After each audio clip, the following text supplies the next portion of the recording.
को हरिओम तत्सत। सभी के हृदय में बैठे ईश्वर को मेरा नमन, वंदन और प्रणाम। और 3 बार सभी लोग संकल्प दोहराएंगे कि हे भगवान शिव, आप मेरे गुरु हैं, मैं आपका शिष्य हूँ। आप मेरे गुरु हैं, मैं आपका शिष्य हूँ। आप मेरे गुरु हैं, मैं आपका शिष्य हूँ। मुझ शिष्य पर दया करें, मेरे मन मंदिर में विराजमान होकर उसे शिव में, ज्योतिर्मय और ज्ञान में कर दें। मैं आपको साक्षी बनाकर भगवत शिव पुराण का श्रवण करने जा रहा हूँ। ये शिव पुराण का श्रवण, मनन और ध्यान मेरे जीवन में शिवत्व का जागरण करे। माँ भगवती मेरे हृदय में विराजमान होकर उसे शक्ति में, श्री में और सामर्थ्य में बना दे, तथा समस्त संत, ग्रंथ और महंत मेरे हृदय में विराजमान होकर उसे भक्तिमय बना दे। इस भाव के साथ हम पुराण का श्रवण शुरू करने से पहले सभी लोग एक क्षण हृदय में भगवान शिव को गुरु रूप में धारण करें, उनका ध्यान करें, ज्योतिर रूप में, शिवलिंग रूप में और ओंकार रूप में।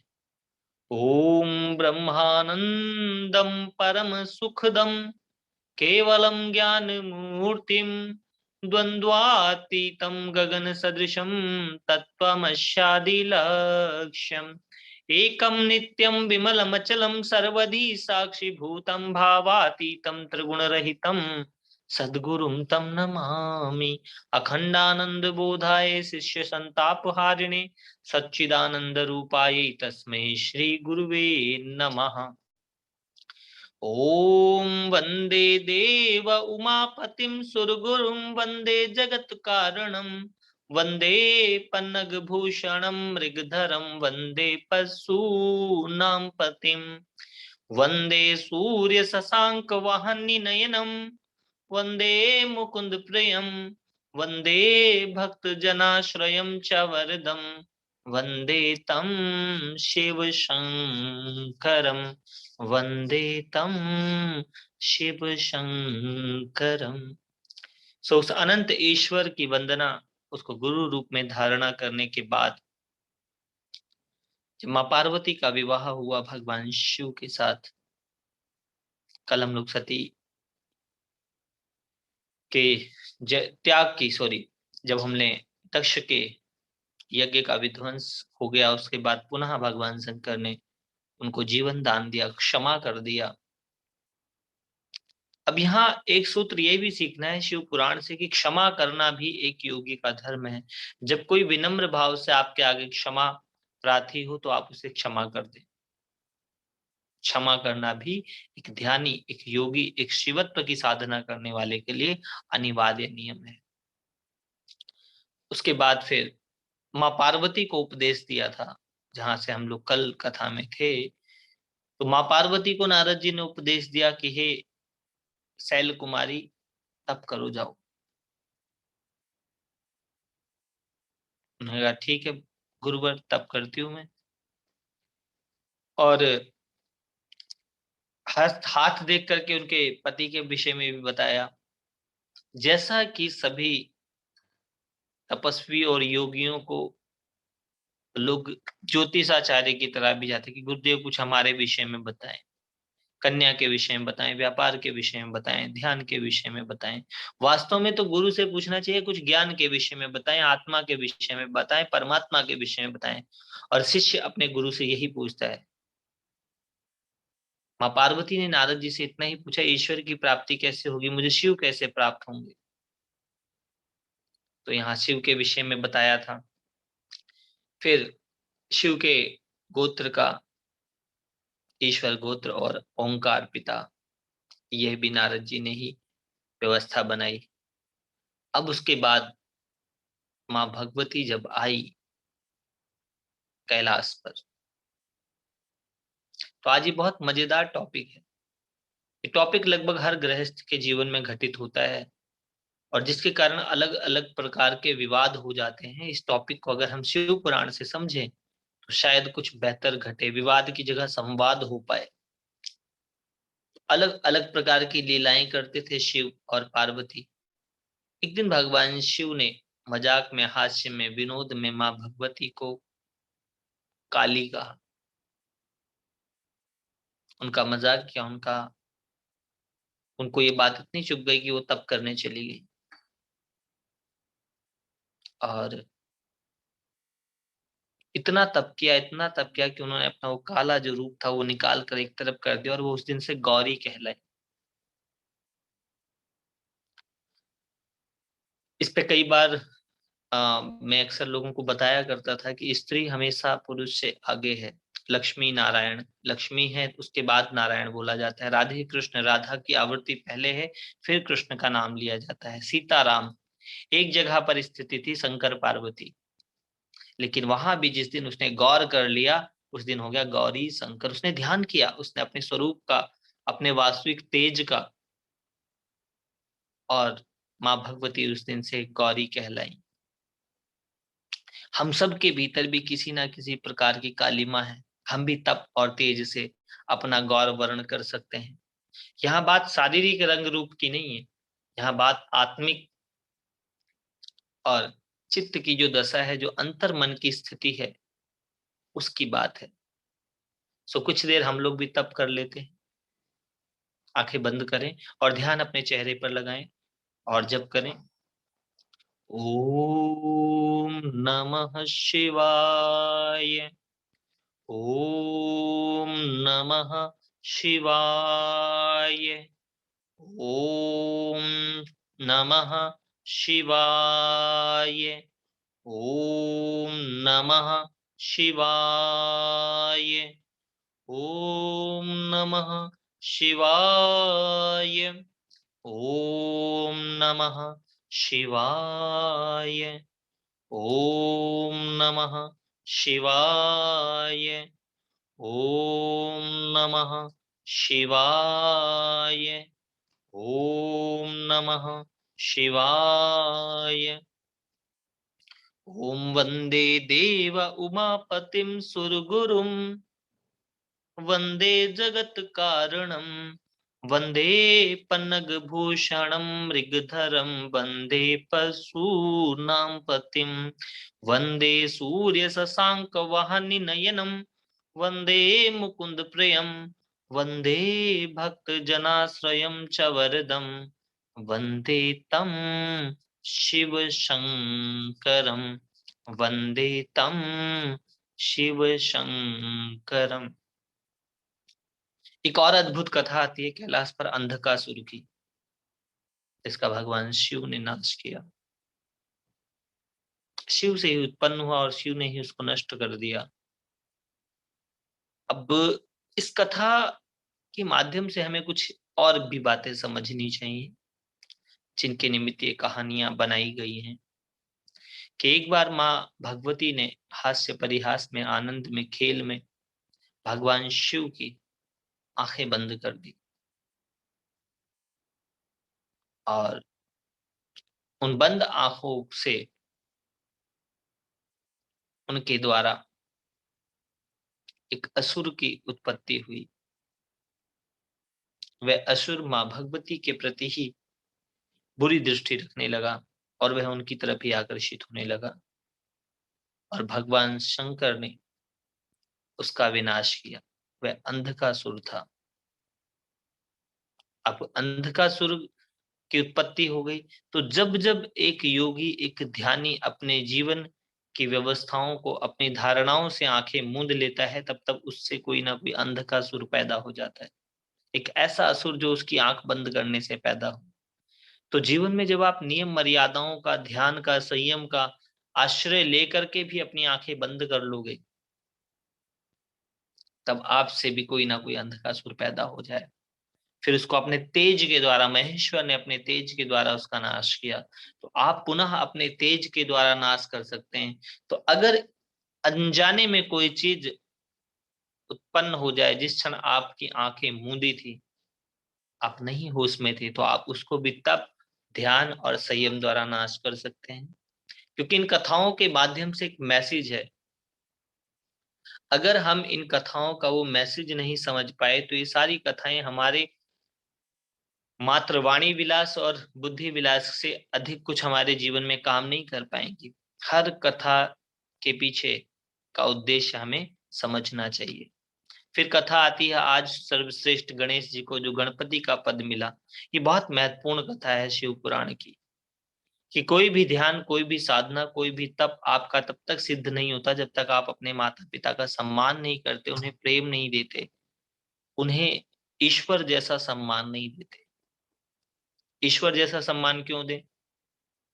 हमारे हम तो फिल्मों में देखते हैं ईश्वर बड़े चमत्कार करते हैं, माता पिता तो कोई चमत्कार नहीं करते, फिर उनको कैसे सम्मान दिया जा सकता है? ऐसा उनको इस तरीके से सम्मान दिया जा सकता है। पहली बात तो हमें ये देखना होगा कि उन्होंने वह हमारे जन्म के निमित्त बने और उसके बाद हमारी व्यवस्थाएं करी। अपने जीवन को जो लगा करके तुमको बड़ा करता है वह पिता होता है, और अपने जीवन को जो दांव पर लगा कर तुमको जन्म देती है वह माता होती है। तो वो माता पिता भी आपके जीवन में एक महत्वपूर्ण हिस्सेदार हैं। सब कुछ आपका अपना नहीं है। यह भी आपको इस कथा के माध्यम से आज पता चलेगा कि जब कार्तिकेय ने त्रिपुरासुर का विनाश कर दिया और उसके बाद गणेश की लीलाएं हैं, जिसमें ये भी कथा आती है कि किस प्रकार भगवान शंकर ने गणेश का सिर काट दिया, पुनः गणेश को फिर उसका सिर लगाया हाथी का, और उसके बाद ये हुआ कि श्रेष्ठ कौन है। हाथी का गज मुख क्यों लगाया?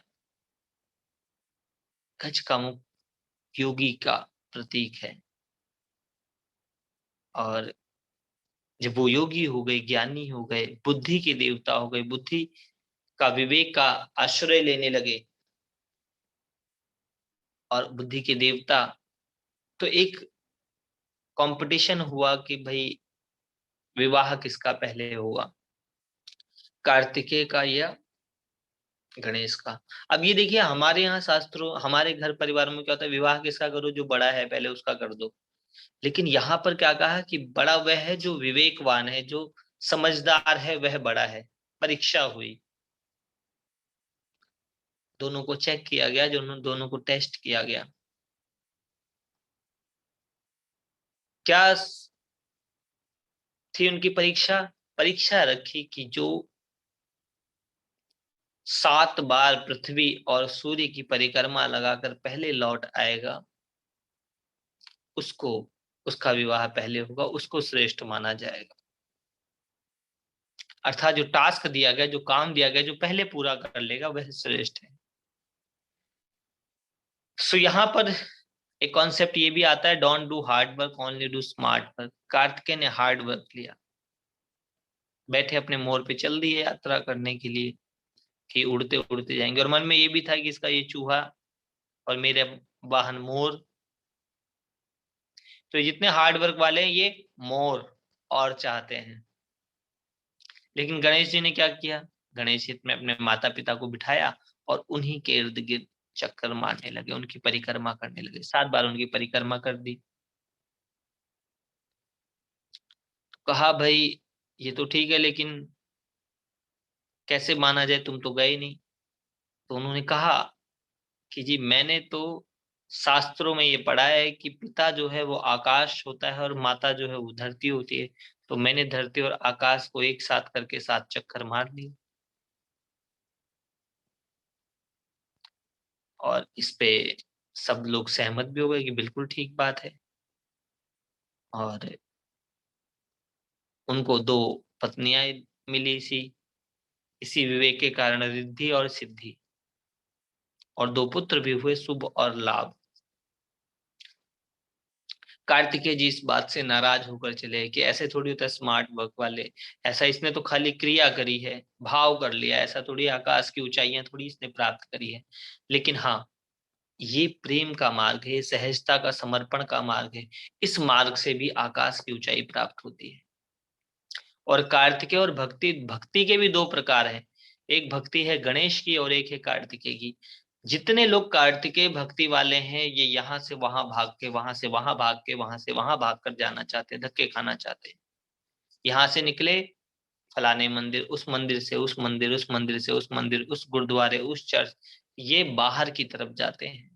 और गणेश भक्ति वाला तो कंकर में भी शंकर देख लेता है। वो जहां पर है वहीं पर ईश्वर का अनुभव कर लेता है, वहीं पर अपने आत्म तत्व का, परमात्म तत्व का बोध कर लेता है। उसके लिए एक साधारण मंदिर के शिवलिंग और एक फेमस भीड़ वाले शिवलिंग में कोई अंतर नहीं है। उसके लिए यह सूत्र भी सिद्ध हो जाता है, हरि व्यापक सर्वत्र समाना, प्रेम ते प्रकट भय मैं माना। सो गणेश जी को इस प्रकार से प्रथम पूज्य का वर मिला और उनके माध्यम से हम सबको भी ये मिला। तो मैं एक चीज और बता दूं, शिव पुराण का श्रवण करने वालों को अपने माता पिता का सम्मान करना बहुत जरूरी है। अगर आप उनका सम्मान नहीं करोगे, आपकी कोई भक्ति फलीभूत नहीं होगी और ज्ञान भी फलीभूत नहीं होगा, क्योंकि वो आपकी रूट है, वो आपकी जड़ है, वो आपके शरीर में भी है। आपका सारा जीवन आपका ही नहीं है। आप अगर उनका उपहास करते हो तो आप ये समझ लो, जो अपने पिता का उपहास करता है उसका सूर्य कमजोर हो जाता है, ज्योतिष में उसको सूर्य की दशा आती है। और जो अपनी माता का सम्मान नहीं करता उसको चंद्रमा की दशा आती है। चंद्रमा मतलब माँ, माँ जो है वो मन भी है। यहाँ एक बहुत ज्योतिष का जो होता है एक सूत्र कि सूर्य जो है वो आत्मा है, चंद्रमा मन है, ठीक है। लेकिन अगर हम इसको संबंधों के साथ जोड़े तो सूर्य पिता है और चंद्रमा माता है। और ऊर्जा के उसमें भी जो स्त्री का शरीर है वह चंद्रमा और पृथ्वी से का प्रतीक है, और जो पुरुष का है वो अग्नि और सूर्य का प्रतीक है। सो गणेश जी ने अपने पिता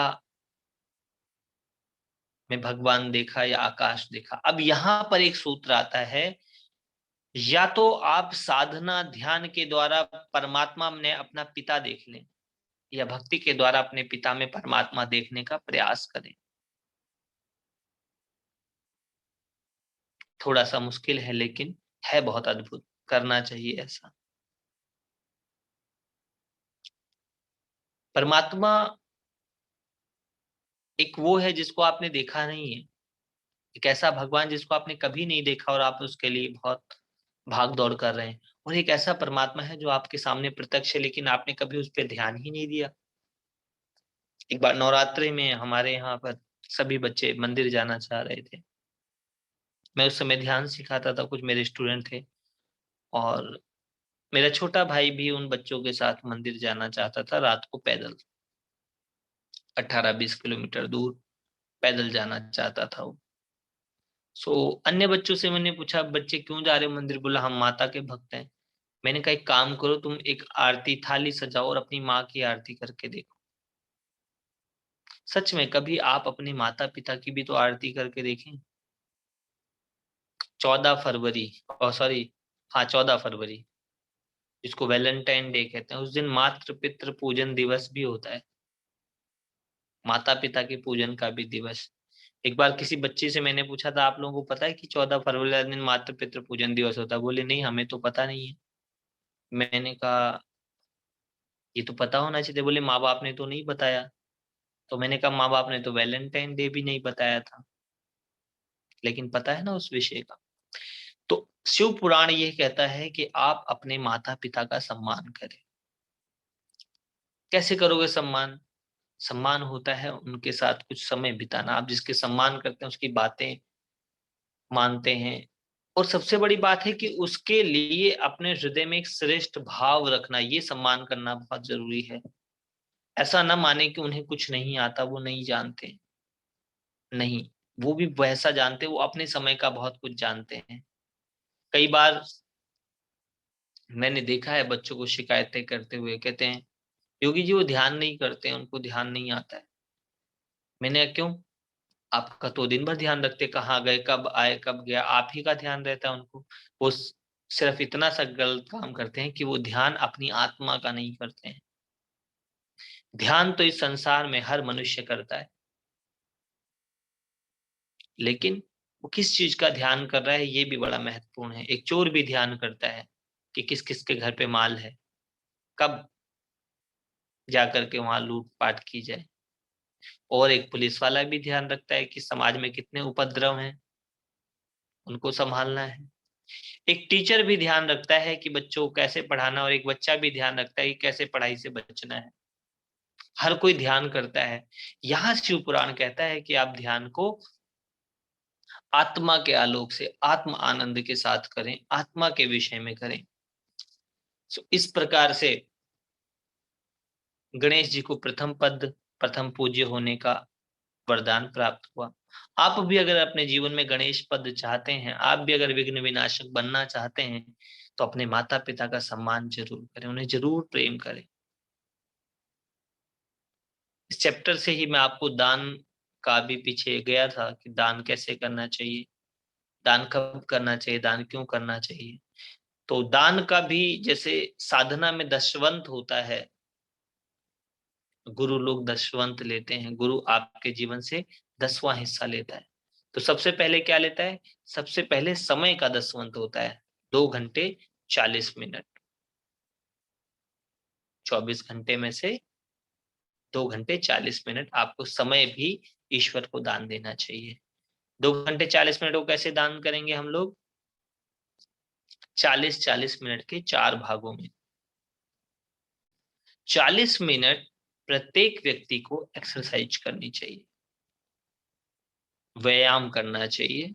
वो योगा हो सकता है, रनिंग हो सकता है, वॉकिंग हो सकता है, as your wish, as your comfort, जैसा आपको पसंद आता हो। फिर 40 मिनट में 20 मिनट प्राणायाम, 20 मिनट ध्यान। उसके बाद 40 मिनट सत्संग, सत्य के संग का अनुभव। उसमें सत्य साहित्य भी होता है। 2 घंटे 40 मिनट में 4 बार होंगे। 1 घंटा 60 मिनट का होता है। 60 दूनी 120 और 40 160 मिनट। 160 को 4 से भाग करोगे तो 4 चौक 16, 40 मिनट के 4 ही आएंगे, 6 बार नहीं आएंगे। महात्मा जी इतना तो कम से कम विश्वास रखिए कि जो आपको कथा सुना रहा है उसकी गणित थोड़ी सी तो ठीक होगी। 6 बार नहीं, 4 ही बार होंगे, क्योंकि 1 घंटा 60 मिनट का होता है। मैंने कहा 2 घंटा 40 मिनट, अर्थात 2 घंटा 120 मिनट और 40 160 मिनट।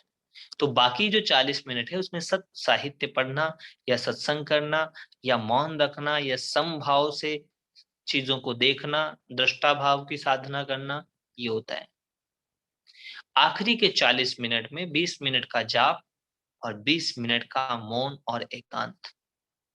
अगर ये 2 घंटा 40 मिनट आप रोज अपने गुरु, अपने ईश्वर को समर्पित करते हैं, तो आप अपने जीवन में परम दशा को प्राप्त होंगे, और वो तत्व जिसको ईश्वर कहते हैं उसका अनुभव भी कर पाएंगे, उसका दर्शन भी कर पाएंगे, और उसको प्राप्त भी कर पाएंगे। और ऐसे ही अपनी कमाई का 10वां हिस्सा आपको दान में देना चाहिए। तो पहला क्या करेंगे? 2.5% आपके जो बड़े बुजुर्ग हैं उनके ऊपर खर्च करना। 2.5% जो है पशु पक्षी जीव जंतुओं को डालना, भंडारा करना गौशाला में, इसमें 2.5% अपने विकास के लिए निरंतर खर्च करना, कथा करनी, वर्कशॉप्स करनी, ध्यान करना, अलग अलग चीजें जिससे आपकी चेतना की, आपकी आत्मा की तरक्की हो। और 2.5% अपने गुरु को दान देना, ताकि उसे व्यापार ना करना पड़े, वो समाज में शुद्ध ज्ञान को सही तरीके से प्रचार प्रसार कर सके। आज एक यह भी समाज की समस्या है कि जो उनको ज्ञान देने वाले हैं उनको व्यापार करना पड़ रहा है, और इसमें दोनों पक्ष बराबर दोषी हैं, क्योंकि ज्ञान देना व्यापार नहीं है, होना भी नहीं चाहिए। क्योंकि व्यापार में कम दे करके ज्यादा लेना होता है, और गुरु परंपरा जो है वह कहती है ज्यादा दे करके कम लेना होता है। इसलिए ये काम गुरुओं के द्वारा या ब्राह्मणों के द्वारा किया जाता था, जो गौचरी भिक्षा लेते थे। गौचरी भिक्षा मतलब उतना ही लेना जितने से आपको भी प्रभाव ना पड़े और सामने वाले का भी गुजारा चल जाए। तो अगर आप अपने जीवन में ये 10 का नियम अपना लें, दोनों ही पक्षों से, समय भी और धन भी, आप जरूर तरक्की करेंगे। इसका संतों के यहाँ सूत्र है कि अगर आपको शांति चाहिए, आनंद चाहिए तो ध्यान करें, और धन चाहिए तो दान करें। कॉर्पोरेट में इसको कहते हैं CSR, कॉर्पोरेट सोशल रेस्पॉन्सिबिलिटी।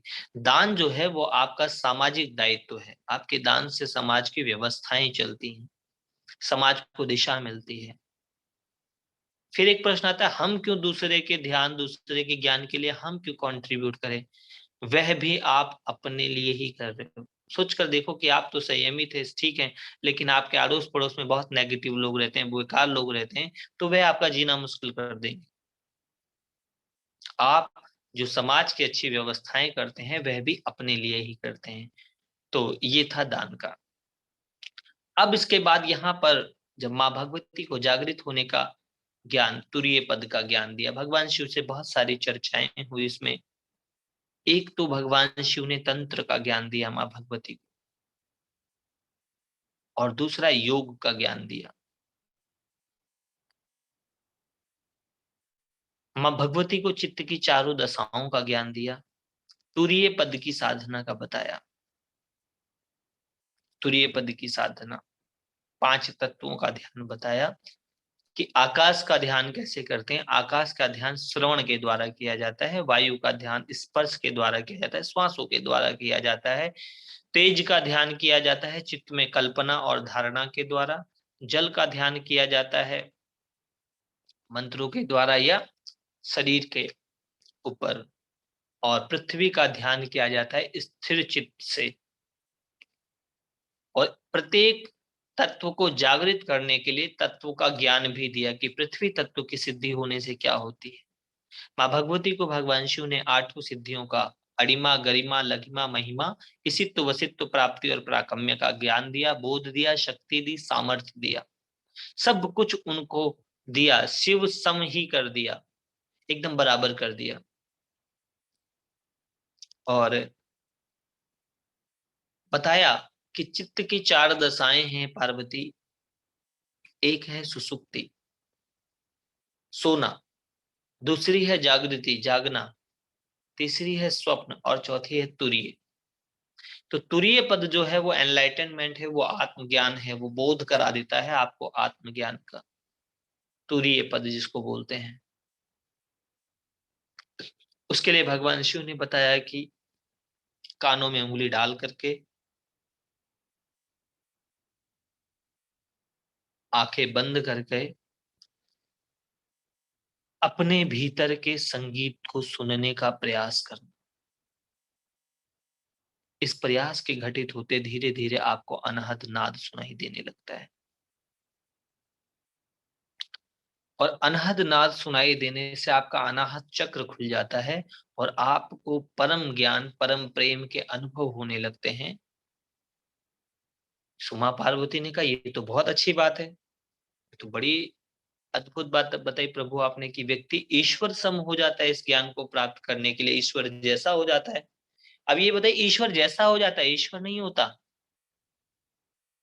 ईश्वर जैसा हो जाता है, उसके समानता में दिखने लगता है, लेकिन वो बहुत परम है, वैसा कोई नहीं होता, वो एक ही है। उसके बाद माँ पार्वती ने कहा कि भगवान अब हमें ये बताओ कि ये साधना सिद्ध कितने दिन में हो जाती है। हम सबका होता है ना कि ये साधना कितने दिन में हो जाएगी, ये मंत्र कितने दिन में जब सिद्ध हो जाएगा। इसलिए जपों की संख्या बता दी कि 5 करोड़ जप करने जी। 5 करोड़ जप करते ही जप का देवता आपके सामने प्रत्यक्ष प्रकट हो जाएगा। अब बताइए 5 करोड़ कितने दिन में कर लोगे आप? आचार्य आपसे पूछता बताओ जी कितने दिन में कर लोगे? पहले आप अपने आचार्य से पूछते थे ना, आचार्य बताइए। इस पे एक आचार्य के पास एक शिष्य गया,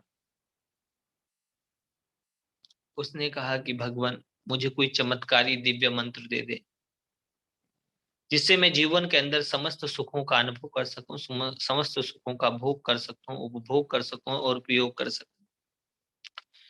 तो आचार्य ने कहा कि ठीक है मैं आपको दे देता हूं ऐसा मंत्र, लेकिन थोड़ा अग्नि की सेवा करो। अब वहां अग्नि की सेवा का अर्थ था यज्ञ करो, अर्थात अपना कुछ अग्नि में डालो, स्वाहा करो। अग्नि की सेवा करी, कुछ दिन बाद गुरु से बहुत सेवा करी उसने, आश्रम में अलग अलग प्रकार के कार्यों में शिष्य लग गया। फिर एक दिन गुरु से पूछा कि गुरु जी मैंने इतनी सेवा कर दी है, आप मुझे मंत्र दे दें। गुरु ने कहा कान लाइए, कान में ओंकार का जप कर दिया कि ओम का जप करो। शिष्य भी जप करने लगा। हम भी कुछ क्षण करते हैं। आंख बंद कर ले, सब लोग मेरे साथ जप करें ओम का।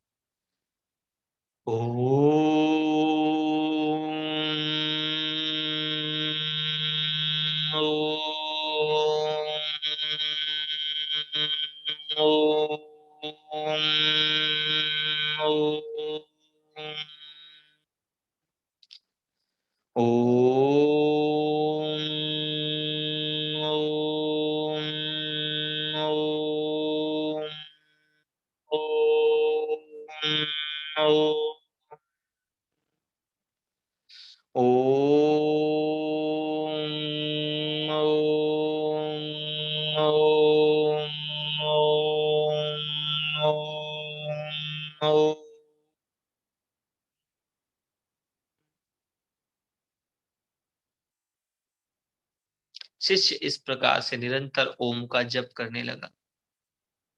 पहले जब जपांशु था इस प्रकार से उच्चारण हो रहे थे, फिर जब उपांशु हुआ धीरे धीरे ओम, बहुत धीरे होने लगा। फिर वो जब सुधांशु हो गया, मात्र श्वास ही चल रही थी, भीतर ही भीतर ओम चल रहा था। और उसके बाद उस जप की पूर्णता हुई दिव्यांशु, उसको वह जप सुनाई देने लगा। वह आंख बंद करता तो उसको लगता कि उसके शरीर में एक स्पीकर की तरह एक रेजोनेंस हो रहा है। जप जो है वो जागृत होने लगा। बड़ा आनंदित हुआ, उसको लगा उसका जप सिद्ध हो गया। उसके बाद गुरु जी के आश्रम चला गया। अब जाने के बाद बाजार में गया तो देखा कि किसी ने किसी को नमस्कार करके कहा कि ओम नमस्कारम। इसको लगा रहे इतना गुप्त मंत्र तो इसको पता है। फिर और आगे गया तो एक भिखारी कह रहा था ओम भगवती भिक्षाम देही।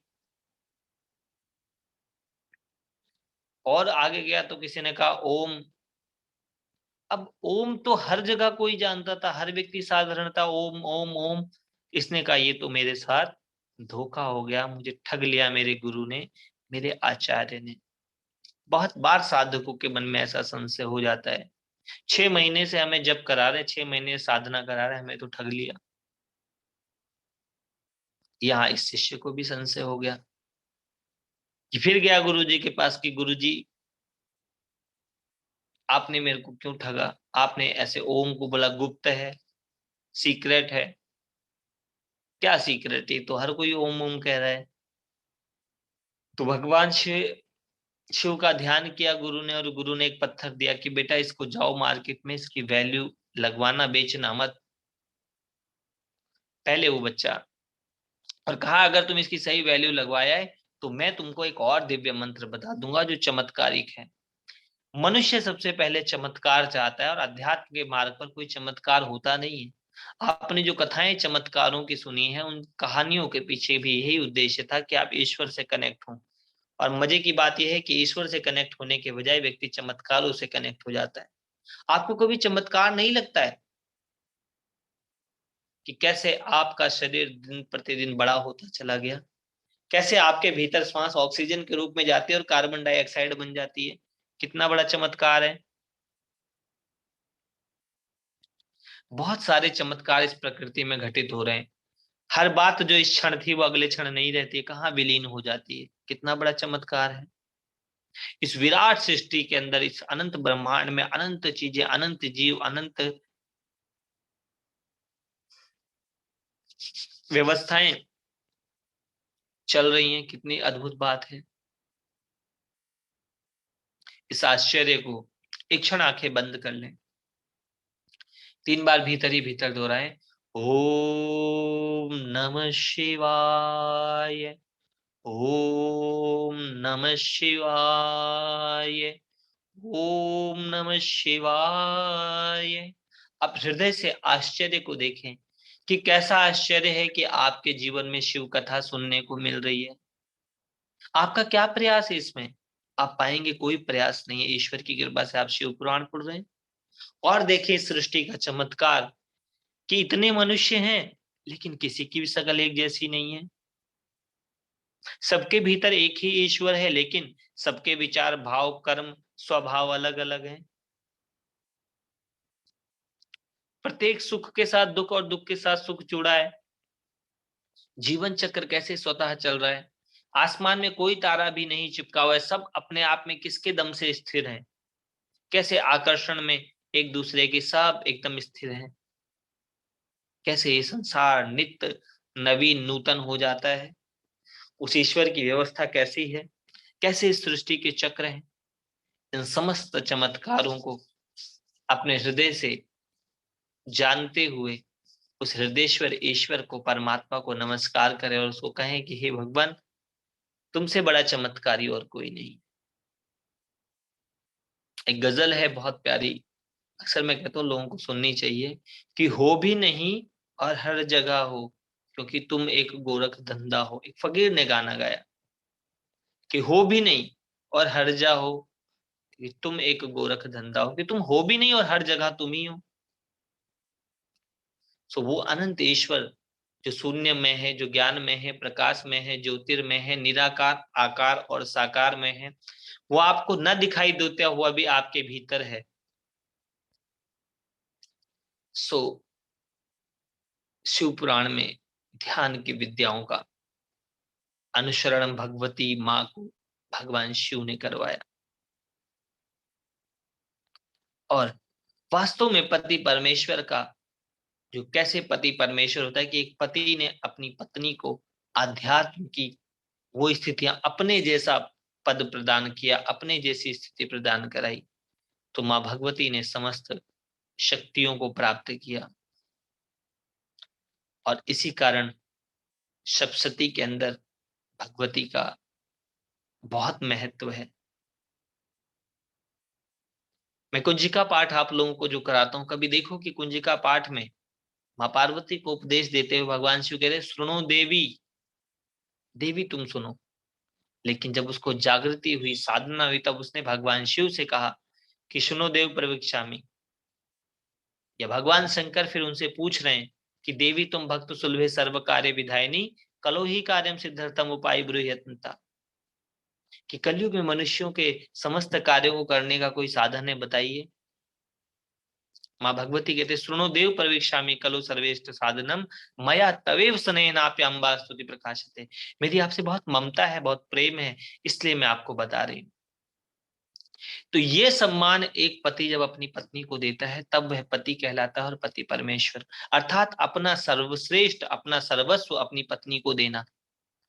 जैसे शिव ने अपना ज्ञान, अपना सामर्थ्य मां पार्वती को दिया। इस दो को एक करने की विद्या ही पाणी ग्रहण संस्कार कहलाती है, विवाह कहलाती है। और जब हम कभी समाज में इस प्रकार की व्यवस्थाएं निर्मित कर पाएंगे, जहां एक दूसरे का सम्मान किया जाए, एक दूसरे का उत्थान किया जाए, एक दूसरे को सपोर्ट किया जाए, और ये होगा कैसे? तप करने से।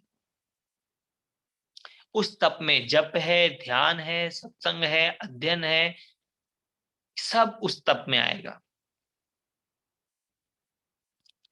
इस प्रकार से तप के आश्रय से माँ पार्वती महाशक्ति बनी। एक क्षण हम लोग महाशक्ति को ध्यान करें, उनको प्रणाम करें। ओम ऐं ह्रीं क्लीं चामुंडायै विच्चे, ओम ग्लौम हूं क्लीं रूं स्वाहा। ज्वालय ज्वालय ज्वल ज्वल प्रज्वल प्रज्वल, ऐं ह्रीं क्लीं चामुंडायै विच्चे, ज्वल हम सम लम शम फट स्वाहा। माँ भगवती का जो, जैसे भगवान शिव का शब्द स्वरूप जो है वो ओंकार है, इसी प्रकार महाशक्ति का जो बीज स्वरूप है, शब्द स्वरूप है, वह है ओम ऐं ह्रीं क्लीं चामुंडायै विच्चे। ये माँ भगवती का जो नरवाण मंत्र है,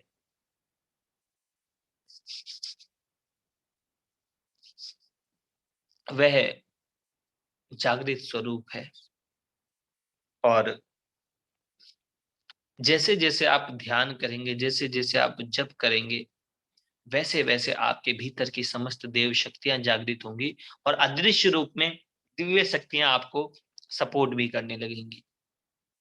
सो यह था उमा संहिता। और रुद्र संहिता का विवरण इसके बाद कथाओं में है।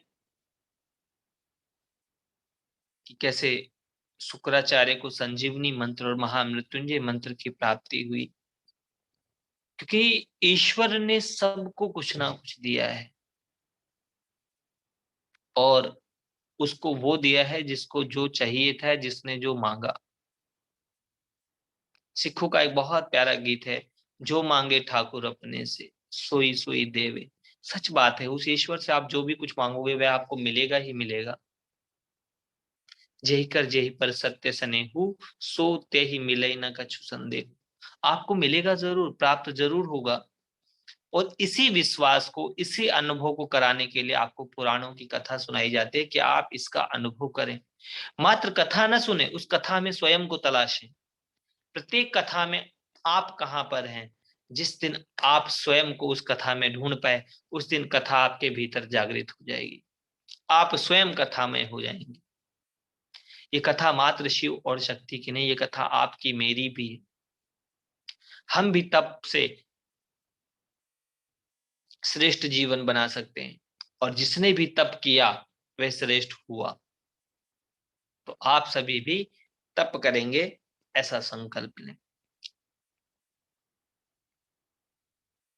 एक क्षण आंख बंद कर लें, 3 बार ओम का जाप करें।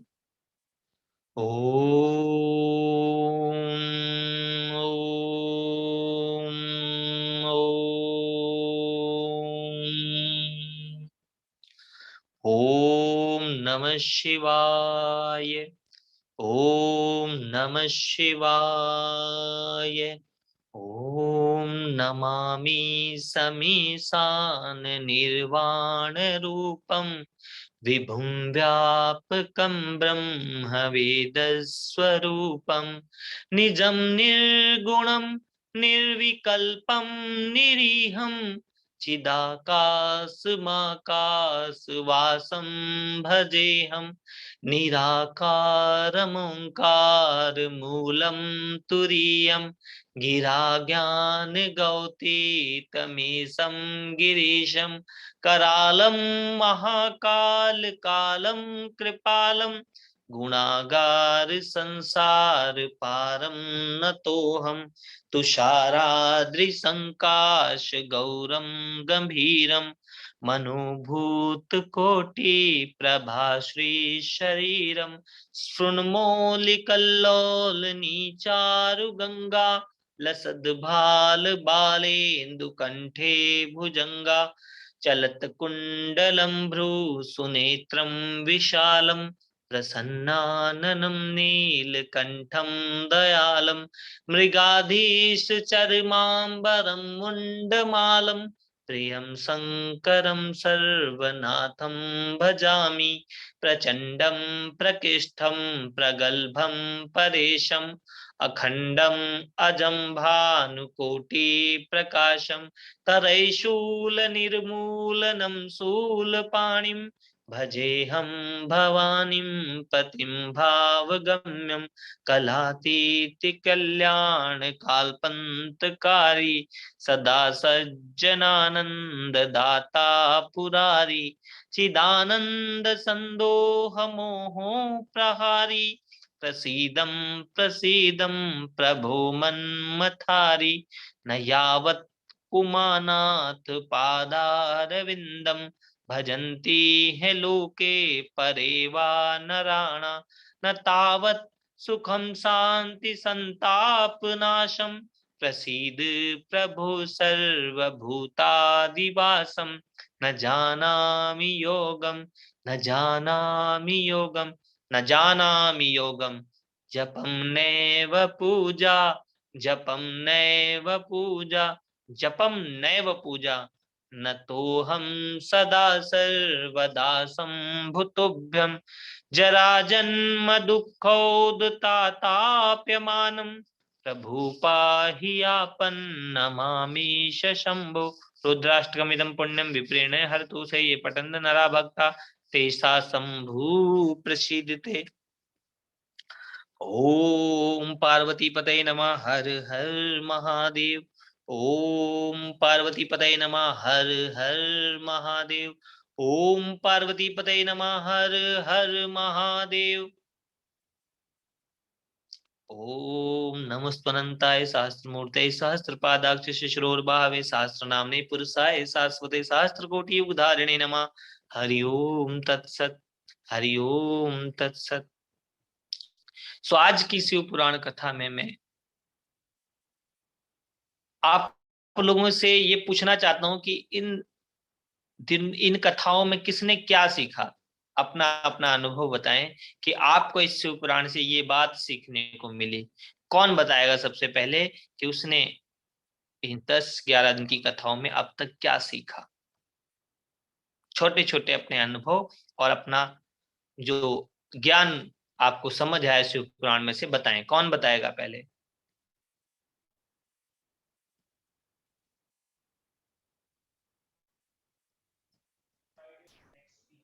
मैं बताऊं महाराज। हाँ जी बताएं। महाराज मैंने सबसे पहली बात ये सीखी कि ईश्वर अनंत है।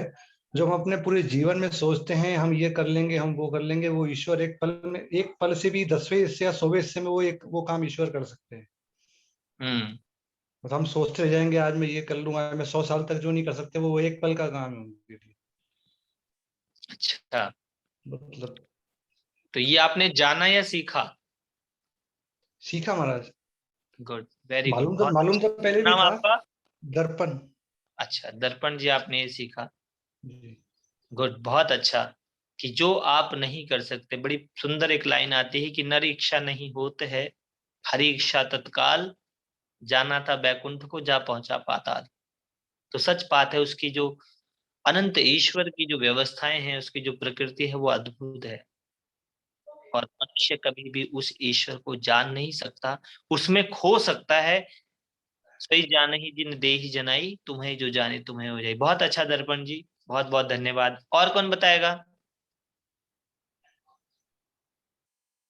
किसने क्या सीखा, क्या जाना?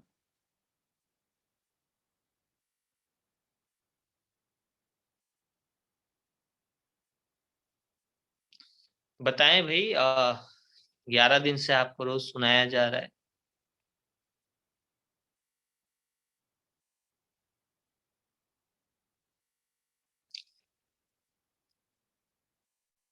कौन बताएगा?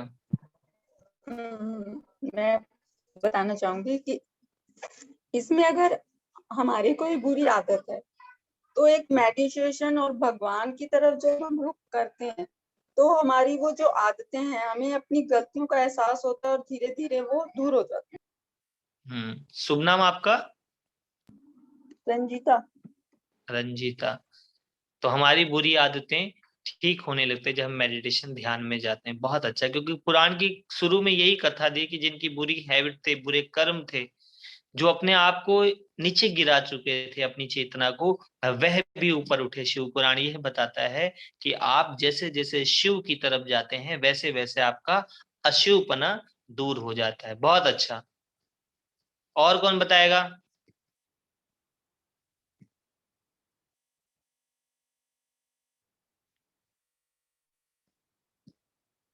सभी लोग अपने आप से चिंतन करके सोचे कि मैंने इन 9-10 दिनों में क्या सीखा, 10-11 दिन में, और बताना शुरू करें। क्योंकि जब तक आप उसको एक्सप्रेस नहीं करेंगे अपने अनुभव को, कैसे पता चलेगा? मैंने आपको कथा उस तरीके से सुनाई ही नहीं है कि सिर्फ आप नाचे कूदें और जयकारे लगाएं और बात खत्म हो गई। मैंने प्रयास किया है कि कुछ आपके भीतर तक जाए। तो कम से कम मेरे प्रयास को तो सफल करो भाई, ऐसा बताएं।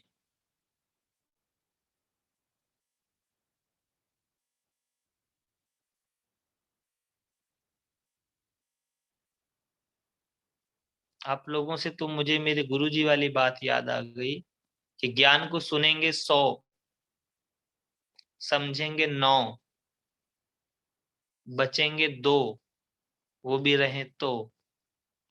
और मैं कहता था गुरुजी ज्ञान को सुनेंगे जो, समझेंगे वो, बेशक हो 2, लेकिन वो होंगे कई 100।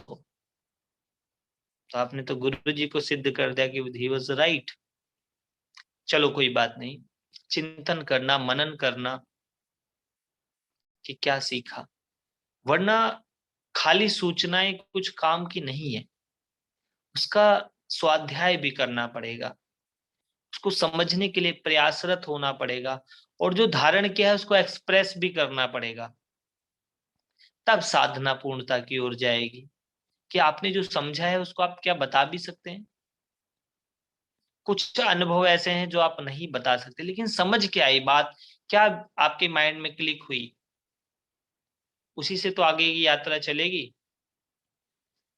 सो कोई बताना चाहेगा 1 मिनट में, नहीं तो फिर हम विराम दें। और कोई बताना चाहेगा कि क्या समझ आया?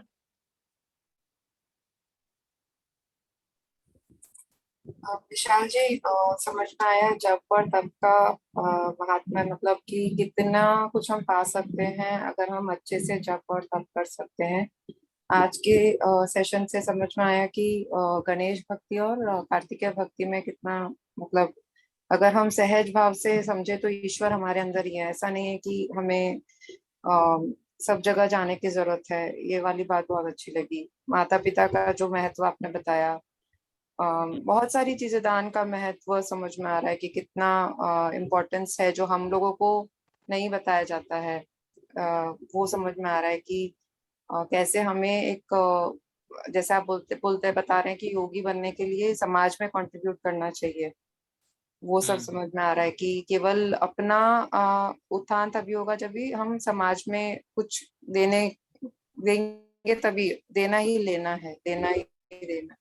तो जब हम देना शुरू करेंगे तो अपने आप हमारा जीवन श्रेष्ठ होता जाएगा। ये बात समझ में है। और एक बात मैं और बता दूं सभी लोग जो ये कथा सुन रहे हैं, अब ऐसा नहीं कि जो माता पिता हैं वो ये कथा सुना करके बोलें कि देखो क्या कहा है, नहीं, ये जो बात आपके लिए है, किसी और के लिए नहीं है। अक्सर हमारी एक गलती हो जाती है कि हम क्या करते हैं, किसी और को यही बात समझाने चले जाते हैं। अब जितने माता पिता हैं वो जाकर के अगर अपने बच्चों को कहें कि देखो जी शिव पुराण तो ये कहता है, नहीं नहीं, तुम पहले शिव और पार्वती जैसे बनने का सामर्थ्य लाओ, तुम अपने भीतर ऐसा सामर्थ्य पैदा करो, तुम योग ध्यान तप करो। कई बार अक्सर मैंने देखा है कि लोग ज्ञान का इस्तेमाल एक दूसरे को टोंट कसने में करते हैं, तो उस टोंट कसने से कुछ होगा नहीं और दुष्परिणाम आएंगे।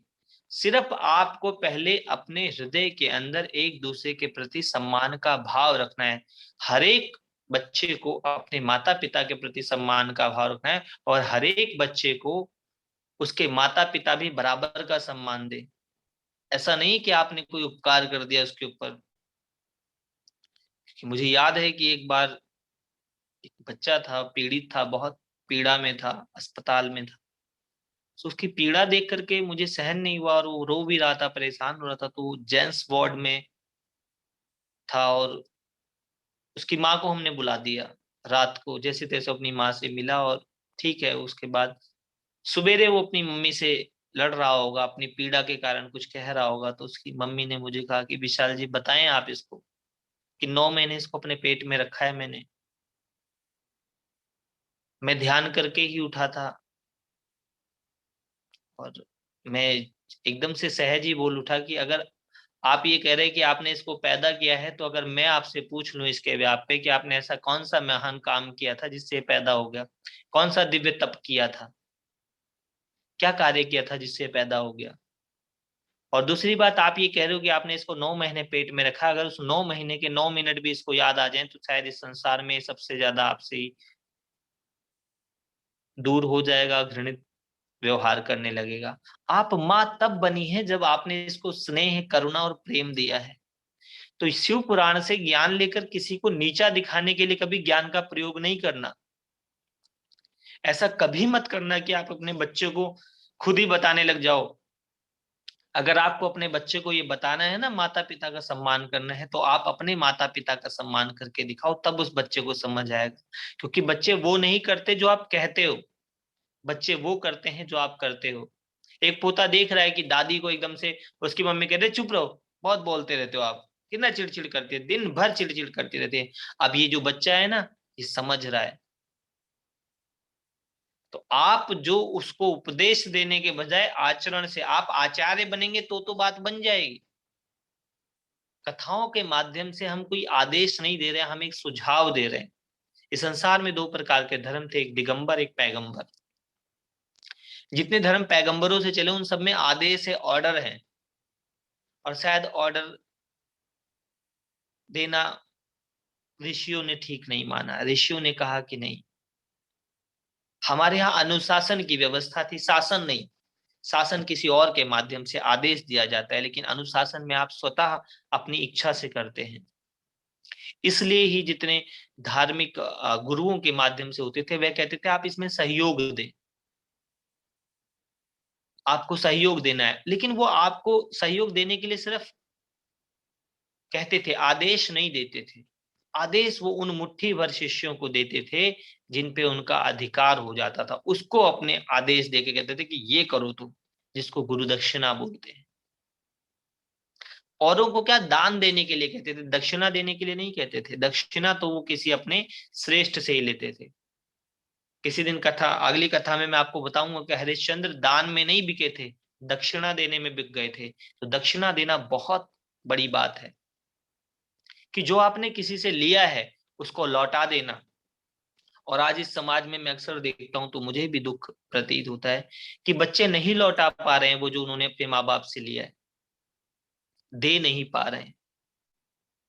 और जब तक आप दोगे नहीं तब तक बात बनेगी नहीं। आप कभी सोच ही नहीं सकते कि आप क्या क्या समाज से ले रहे हैं। आपकी प्रत्येक चीज में न जाने किसका कंट्रीब्यूशन है। आप जिस कुर्सी पर बैठे हैं उसमें आपका कोई वो नहीं है। लकड़ी कटने से लेकर आपके यहाँ तक आने के लिए हजारों लोगों ने अपना समय, संकल्प, मेहनत लगाई हुई है।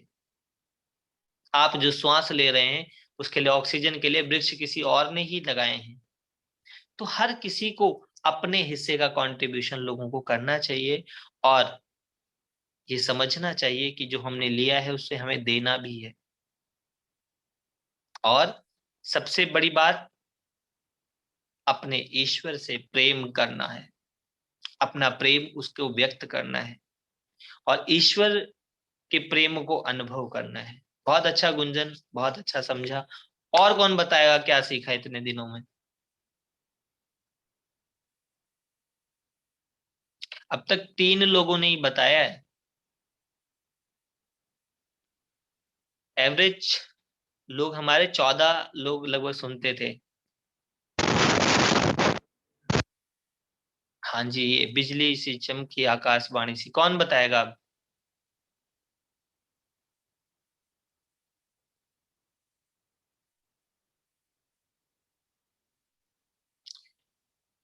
देखिए, एक्टिव रहिए। दर्पण जी देखो, हर थोड़ी देर में कुछ ना कुछ पूछते हैं, कुछ ना कुछ मैसेज डालते हैं। इससे पता चलता है कि व्यक्ति सुन रहा है।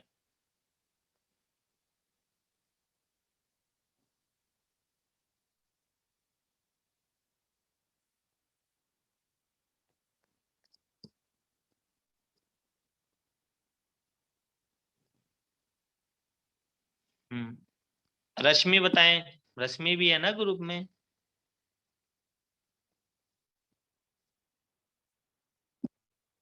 रश्मि बताएं, क्या सीखा इतने दिन में?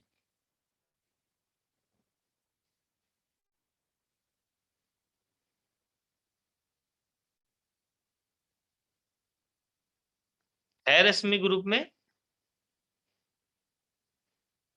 पूनम जी भी हैं ग्रुप में। पूनम जी बताएं।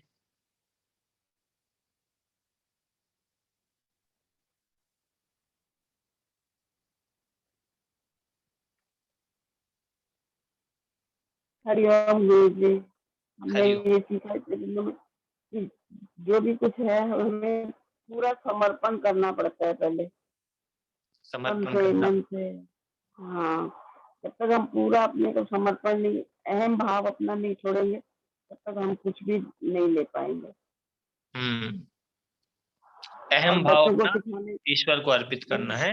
गुड। और हाँ, और जब तक हम अपना उससे बच्चों को नहीं दिखाएंगे, करके नहीं दिखाएंगे, तब तक बच्चे कभी नहीं सीख पाएंगे। हम्म हमें सिर्फ सिर्फ हमें उन्हें आदेश नहीं करना है, उन्हें करके दिखाना है। मौन रह करके करके अपने व्यवहार से दिखाना है कि इस तरह से बच्चों को सुधारा जा सकता है, बनाया जा गुड, सकता वेरी गुड। क्योंकि जब जब आप किसी के अहंकार को छेड़ोगे तब तक उसका विपरीत प्रभाव होगा। और आदेश देने के लिए परंपरा नहीं कहती है, सनातन परंपरा कहती है कि आपको आदेश लोग स्वतः मान ले, आपको इस स्थिति तक स्वयं को पहुंचाना है। सीटू ने क्या सीखा इतने दिन में? बताओ सीटू।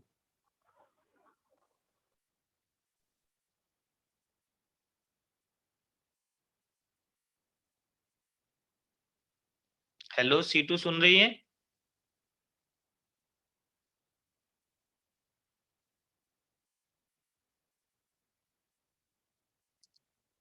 राम नाम के सबसे बड़े ऋषि भोलेनाथ हैं, और ठीक से आवाज नहीं आ रही है। अच्छा ओके ठीक है। और कोई बचा? हेमा नाम से किसने सब? रश्मि है वो। अच्छा सो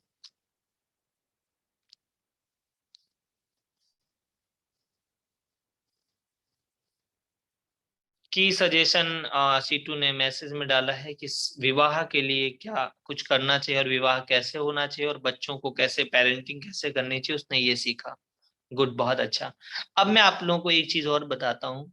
अगर जीवन में सच में आपको आध्यात्म में बहुत ज्यादा तरक्की करनी है तो सहज मुस्कुराना जरूर सीखें।